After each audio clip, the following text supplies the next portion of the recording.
Assalamualaikum warahmatullahi wabarakatuh. Ini mobil ocong-ocong saya ini yang saya pakai podcast keliling ya. Kami berharap dengan adanya mobil ocong-ocong ini mampu memviralkan bahasan-bahasan yang kita bahas di mobil ocong-ocong ini. Kami meralat ya, ternyata Menteri Koperasi sama Menteri UMKM itu sendiri-sendiri ya. Kalau Menteri Koperasi itu Budiari Setiadi ya. Kalau Menteri UMKM-nya Maman Abdurrahman. Ini dua kementerian ini harus segera turba sehingga ada langkah-langkah yang harus dilakukan sesegera mungkin. Karena dua menteri ini banyak masalah yang krusial di bawah.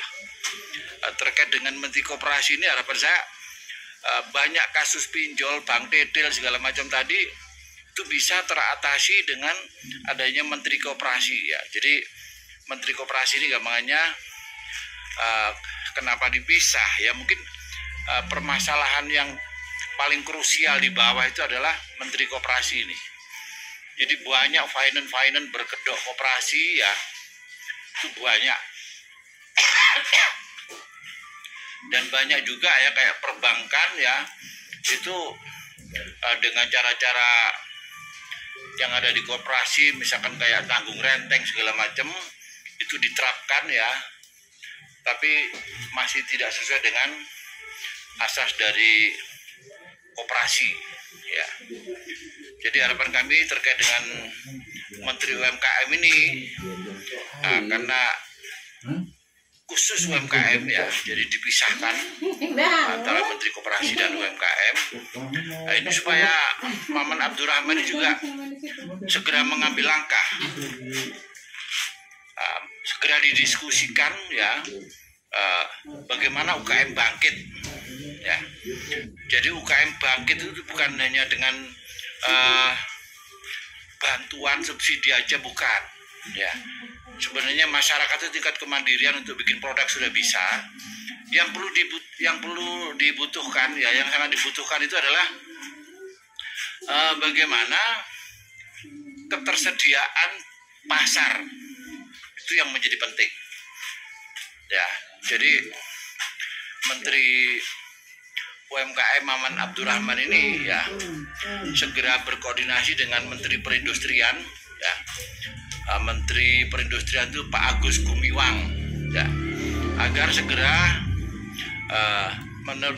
menerbitkan regulasi tentang pembatasan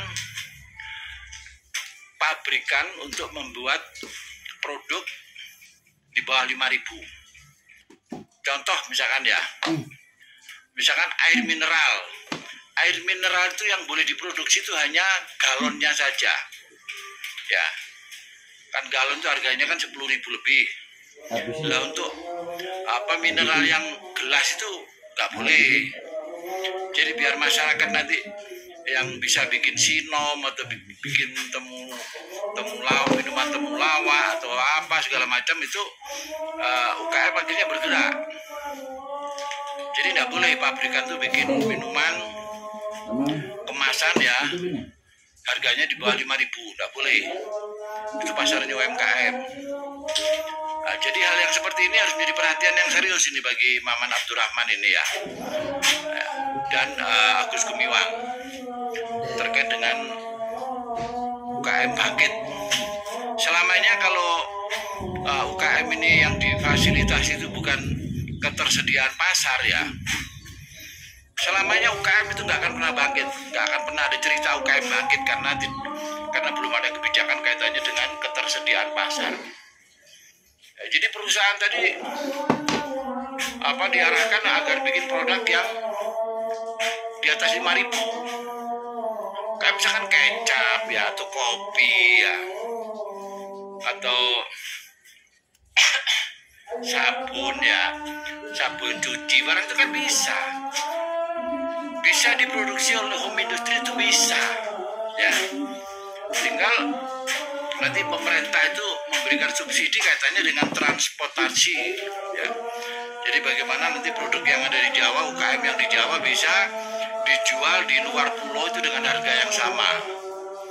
Jadi pemerintah memfasilitasi pendistribusiannya, sehingga dari situ rasionya UKM bangkit dan banyak nanti pelaku UKM yang berhasil ya. Nah, jadi tidak seperti sekarang itu hanya segelintir UKM yang berhasil. Coba kalau misalkan masalah minuman saja ya, masalah minuman dan kopi ya, dan teh dan sabun cuci itu di saat pabrikan dilarang itu sudah bergerak, ekonomi di bawah itu sudah bergerak ya. Jadi antara masyarakat punya masalah bank detail dan sebagainya itu memang kaitannya dengan tidak ketersediaannya lapangan pekerjaan ya. Kalau UMKM ini bisa menjadi lapangan pekerjaan ya, nanti banyak ya masyarakat yang akhirnya bikin produk-produk karena pasarnya sudah ada. Posisi sekarang ini misalkan dikasih bantuan ya berupa uang, disuruh bikin produk UMKM, saya pastikan bantuan itu nggak akan balik modal. Karena apa? Itu saya buktikan ya, karena saya sebagai pemerhati ya, saya mengamati ya. Jadi sebenarnya di pemerintah desa itu ada anggaran yang cukup besar untuk UMKM, nggak diambil. Masalahnya apa? Yaitu, jadi masalahnya tidak ketersediaannya lapangan atau market ya, sehingga mau usaha takut. Intinya di situ. Coba kalau misalkan sudah betul-betul dilakukan pembatasan ya dari pemerintah ini katanya dengan Mamin 5.000 ke bawah ini itu menjadi lahannya UMKM jalan bangkit ya, banyak pelaku UKM yang berhasil.